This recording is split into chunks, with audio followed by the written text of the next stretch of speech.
All right, how to for a clean. The clean is an explosive core-to extremity functional movement that's used to develop strength and speed or power. And we're going to have Coach Tasha demonstrate a full clean at combat speed. Very good. All right. Okay, so we're going to talk about how to get organized, and we'll just use this bar. So the first thing that we generally want to do, and it's going to vary by athlete, but generally when you set up, you want to have like the first knuckle of the big toe directly under the bar. And that's going to put quite a bit of space between your shins and the bar. So she set up there. And the next thing I'm going to have her do is take a grip that's a little bit outside of shoulder width again. This is based on the comfort of the athlete. And she's going to take that grip, and she's also going to have a hook grip, which is very, very important. From there, I'm going to make sure that her elbow is rotated to the outside so that the bar path stays close to the body, and we're going to talk about that a little bit later. And then the other thing is, if you notice, she's got her knees driving out into her arms. Some other things that I want you to note is when she's set up in this position, she's going to squeeze the scaps together, and we're going to make sure that she's got that lumbar curve maintained right here. So that's the general setup. What we're going to do now is we're going to go over some basic pulling positions. We have 4 pulling positions that we're going to go over. Number 1 will be the ground pull position. So let's go ahead and get back into that position. Okay? So this would be number 1, and we're going to refer to the numbers here in a minute. Number 2, she's going to pull into a hang position, which is going to be right above the knees. We're going to call this position 2. And now she's going to move into position 3, which would be a high hang position. And if you notice from this position, her torso is very, very vertical. Shoulders are still back. She's still organized. Her midline stable and set. And then number 4 is going to be the neutral position. So she's going to go ahead and stand up. And we're going to call this number 4. So we're going to do a couple of drills just to get the athlete used to moving in and out of these positions. And it's really important not to skip any of these. So we're going to start back to the ground. So let's start off with 1, 2, 1, 2, 3, back to 2, back to 3, and number 4, and rest. Very good. Okay, so those are the basic pulling positions. And now we're gonna have Coach Tasha come over here and demonstrate from the number 4 or the neutral position. She's gonna demonstrate a strict muscle clean. And what we're looking for before she does this, what I'm looking for as a coach is that her elbows finish high and fast in that front rack position. All right, let's go ahead and do a muscle clean. There you go. So this is exactly what I'm looking for. So her elbows are straight ahead, right? And again, she still remains braced. So let's go back and let's recover, and let's do another strict muscle clean. Very good. Now from here, we're going to have her demonstrate the last piece of the clean, and that's a basic front squat. But before she does that, we want to make sure that this elbow position stays high the entire time as she descends into the front squat and as she comes back up out of that front squat. All right, here we go. And back up. Very good. Let's do one more of those. And back up. Very good. You can rest. And let's have Coach Tasha demonstrate one more clean at full speed.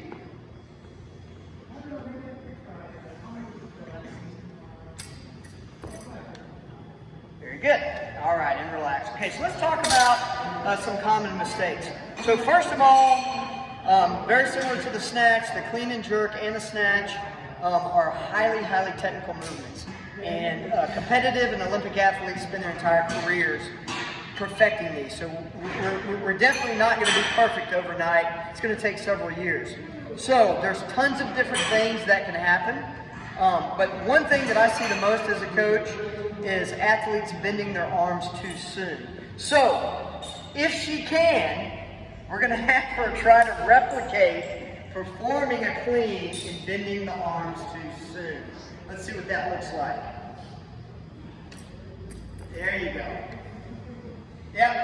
go ahead and relax. Really good. Okay, so if you notice, before she was even extended, those arms were bending. The problem with that is the moment the arms bend, you lose all power and drive from the hips. So it's very, very important that you learn how to lift that bar, keep the arms straight, and then not bend the elbows until the third pull. Okay. So without getting too technical, what I do as a coach to teach athletes to not pull too soon, and it's sort of a double whammy. It also teaches them how to get under the bar faster. I'm going to put them into what's called a high clean position. So let's go ahead and get in a high clean position. Okay, so what I'm going to do is I'm going to cue her to come up on her toes and to shrug the shoulders up to the ears as high as possible. Right there. So she can hold it for a couple of seconds and relax. That position, that is the top position right before you perform the third pull, which is you pulling under the bar. And so by putting the athlete into that top position, all they have left to do is the third pull. If you notice, in the top of that position, let's go ahead and get there, the arms are still straight. Go ahead and relax. Okay, she's going to shake that off, and she's going to try to demonstrate a perfect high clean from, and I'm going to cue her to get in position, and then I'll cue her to go. All right, here we go. Ready, and up, and go. You got it. Ready, go. Nice. Very good. It's very difficult. Go ahead and relax. So again, this teaches that timing under the bar, the speed under the bar, and it also shows you that you're supposed to have your arms absolutely straight until you perform that third pull. Let's do it one more time. All right. And let's get tall. On my cue, ready, go.